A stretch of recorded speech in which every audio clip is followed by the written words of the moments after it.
Hello everyone, welcome back to my channel. तो मैं आज के वीडियो में एक्सप्लेन करने वाली हूँ लव सिंड्रोम के एपिसोड 3 के पार्ट 1 को। और अगर आप लोग मेरे इस चैनल पे न्यू हैं तो प्लीज मेरे इस चैनल को सब्सक्राइब कर लीजिए ताकि आने वाली कोई भी वीडियो आप लोगों से मिस ना हो। और अब बिना देर के आज के वीडियो को शुरू करते हैं। एपिसोड की शुरुआत उसी जगह से होती है जब एक अनजान हाथ डे की तरफ आया था और वहाँ पे कमोल की एंट्री हुई थी। कमोल डे से कहता है तो क्या डे को कमोल याद है? डे उसे कहता है कि हाँ उसे कमोल याद है, वो उसे नहीं भूला।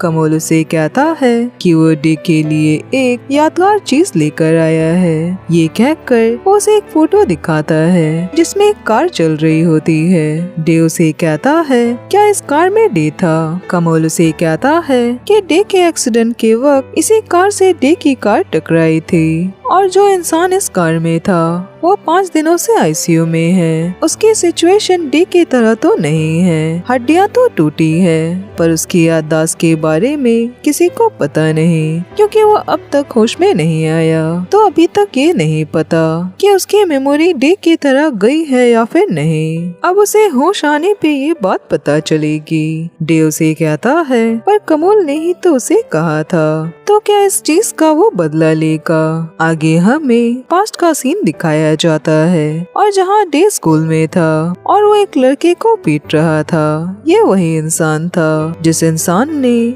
उसके मॉम डैड के कार को टक्कर मारी थी और उस कार एक्सीडेंट में उन दोनों की डेथ हो गई थी। उसके साथ जितने भी फ्रेंड्स थे उन सबको उसने बहुत पीटा और जिस वजह से वो लोग बेहोश हो चुके थे।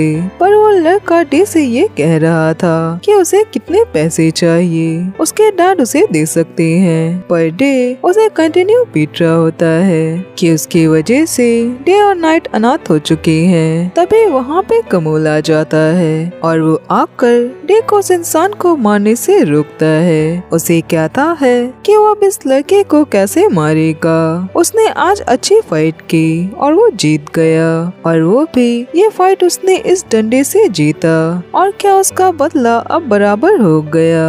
और भले ही उसने अपने लिए फाइट की हो क्योंकि उसके साथ कुछ बुरा हुआ, पर अगर आज वो इस इंसान की जान ले लेगा और भले इस छोटे डंडे से, तो इसके बदले डे को सजा हो जाएगी और कानून कभी भी इस बात को नहीं मानेंगे कि उसने अपने खुद के लिए फाइट किया। पर अगर डे के पास पावर हो तब वो खुद इस बात को कह पाएगा कि क्या सही है और क्या नहीं। ये कहकर वो अपने पास से गन निकाल कर डे के हाथ में देता है और वो उसे अपना नाम बताता है। इसके बाद डे ने कमोल के लिए काम करना शुरू किया। कमोल ने उसे गन चलाना सिखाया। वो कमोल के काम पे हर जगह उसके साथ जाया करता था। वो उसका बॉडीगार्ड बना और अगर कोई कमोल को धोखा देने की कोशिश करता या उस पे अटैक करता, ये सारी चीजें डे पहले ही नोटिस कर लेता। किसी भी प्रॉब्लम को वो उसी वक्त तुरंत संभाल लेता। सामने वाले पे गोली चलाकर कमोल पे कभी भी कोई अटैक नहीं कर पाता। और उसे कमोल ने एक बात सिखाई थी कि किसी इंसान को किसी भी तरह से मारा जा सकता है, पर किसी को मारने से प्रॉब्लम खत्म नहीं होती, पर इससे प्रॉब्लम बढ़ती है। स्टोरी अगेन प्रेजेंट में आ जाती है जहाँ वो देखता है कि उसने जिस इंसान को पकड़ रखा है वो किम है और उसे देखकर वो चौंक जाता है। किम कमोल से कहता है कि डे का रिएक्शन किम को देखने के बाद अजीब है और इससे ये बात तो पक्की होती है कि उसकी याददाश्त सच्ची में चली गई और जैसे कि उसे ये बात याद नहीं है कि उन दोनों के बीच सब कुछ कैसे खत्म हुआ था। कहानी अगेन पास्ट में जाती है जहाँ डे और किम को साथ में दिखाया जाता है और हमें उस वक्त की कहानी दिखाई जाती है जब डे और किम दोनों साथ थे। किम डे को लव करता था पर डे उसे लव नहीं करता था। वो दोनों रिलेशनशिप में तो जरूर थे पर प्यार नहीं था और बस नीड थी और इस बात की वजह से किम बहुत सैड था। डे उसे लेकर सीरियस नहीं था। तभी दिखाया जाता है कि किम डे से पूछता है कि उसने डे को जो वॉच दी थी वो कहाँ है। वो वो लोग कई बार मिले, पर किम ने वो वॉच पहनते नहीं देखा। डे उसे कहता है कि उसने वो वॉच बेच दी। किम उसे कहता है कि क्या उसने वो वॉच नाइट की फीस देने के लिए बेची। वो किम को बता सकता था कि उसे कितने पैसे चाहिए थे। वो किम को बताता, किम उसे वो पैसे दे देता। वो इम्पोर्टेंट चीजें क्यों बेच देता है? जो भी चीजें किम उसे गिफ्ट करता है। डे उसे कहता है कि किम ने डे को वो चीजें दी थी, तो वो चीजें तो डे की हो गई, इसीलिए उसने बेच दी। किम उसे कहता है पर वो सारी चीजों को बेच सकता है, पर उसे वो वॉच नहीं बेचनी थी क्योंकि वो उनके 3rd मंथ की एनिवर्सरी गिफ्ट थी। डे उसे कहता है कि वो लोग लवर्स नहीं हैं, वो किम का कोई बॉयफ्रेंड नहीं है। ये बात सुनकर किम सैड हो जाता है और उसे कहता है कि जब से वो दोनों एक दूसरे को जानते हैं तब से लेकर आज तक क्या उसने कभी भी किम को प्यार किया। डे उसे कहता है कि वो पूरी दुनिया में बस एक ही इंसान से प्यार करता है और वो डे का भाई है। ये बात सुनकर किम सैड हो जाता है। आगे एक रात किम को एक क्लब पे बैठे दिखाया जाता है। वो उदास होता है। तभी वहाँ उसकी डे से मुलाकात होती है। वो डे से कहता है कि उसे नहीं लगा था कि डे इस जगह पर आएगा। डे उसे कहता है कि उसे भी ऐसा नहीं लगा था कि वो इस जगह पर आएगा, पर अगर उसके बॉयफ्रेंड ने उसे यहाँ आने को ना कहा होता तो वो कभी भी नहीं आता। किम उसे कहता है कि वो किम के सामने किसी और को अपना बॉयफ्रेंड कैसे कह सकता है। ये कहकर वो डे को थप्पड़ मारता है और दिखाया जाता है कि ईद भी वहीं पे होता है। डे किम से माफी मांगने लगता है कि उसने किम की दी वॉच को बेच दी थी और उसे कभी भी अपना लवर नहीं माना।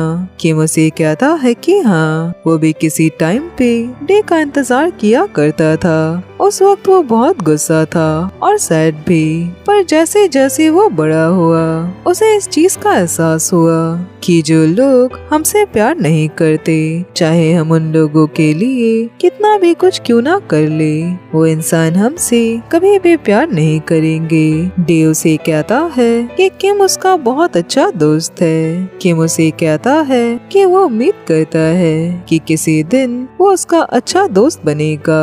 डे किम को उसकी वॉच देता है और ईद के पास जाता है। ईद उसे कहता है कि क्या सब कुछ ठीक हो गया। डे उसे कहता है कि हाँ, अब बहुत बेहतर है। ईद उसे कहता है कि उसने तो डे को कहा था कि अगर डे ईद को अपना लवर बनाएगा तो उसके साथ हमेशा सब कुछ अच्छा होगा। ये कहकर वो उसे अपने साथ लेकर वहाँ से चला जाता है। उनके जाने के बाद तभी वहाँ पे कमोल आता है और वो आकर ड्रिंक करने के लिए बैठता है और उसका ध्यान किम की तरफ जाता है। वो उसे बहुत ही ध्यान से देखने लगता है। किम भी ये चीज नोटिस करता है और वो लोग एक दूसरे की तरफ देखने लगते हैं। स्टोरी प्रेजेंट में आ जाती है जहाँ कमोल डे को बताता है कि डे को तो याद नहीं होगा, पर किम अब कमोल का लवर है, उसका सोलमेट। डे सुनकर बिल्कुल चौंक जाता है। कमोल किम से कहता है कि उसने कभी भी डे को इतना शौक नहीं देखा। डे उन्हें कहता है तो क्या कमोल ये बात जानता है कि डे और किम पहले साथ थे। कमोल उसे कहता है कि हाँ, डे और किम जब एक दूसरे को जानते थे। क्या किम उस वक्त कमोल के लिए काम किया करता था। डे उसे कहता है कि हाँ। कमोल उसे कहता है तब वो किम को कमोल से मिलवाने क्यों नहीं लाया। कमोल ने किम से मिलने से पहले तक कितनी सारी रातें बर्बाद की उन सारे लोगों के पीछे जो कमोल के लिए सही नहीं थे। डे को ये सारी बातें सुनने के बाद भी कुछ भी याद नहीं आता। कमोल कहता है कि डे को शायद कुछ भी याद नहीं है और ये सारी बातें जानने के बाद भी शायद डे को कुछ भी याद नहीं आ रहा। किम डे से कहता है कि एक टाइम पे वो कमोल से छुपने के लिए डे और ईद के साथ रहने लगा था और वो दोनों वापस ईद की वजह से ही मिले थे और ईद की वजह से कमोल और किम ने बात करके अपने प्रॉब्लम को भी सॉल्व किया था। डे कहता है कि फिर से ईद यहाँ पर भी आ गया। कमोल डे से कहता है कि इन सारी चीजों की वजह से ईद बहुत परेशान हुआ होगा, उसे बहुत प्रॉब्लम हुई होगी। होगी और डे तो इससे बहुत प्यार करता है। तभी कमोल किम को बेबी कहकर बुलाता है और उसे चलने को कहता है कि उन लोगों का काम यहाँ पर हो गया। किम उसे कहता है कि वो ऐसे उसे डे के सामने ना बुलाए।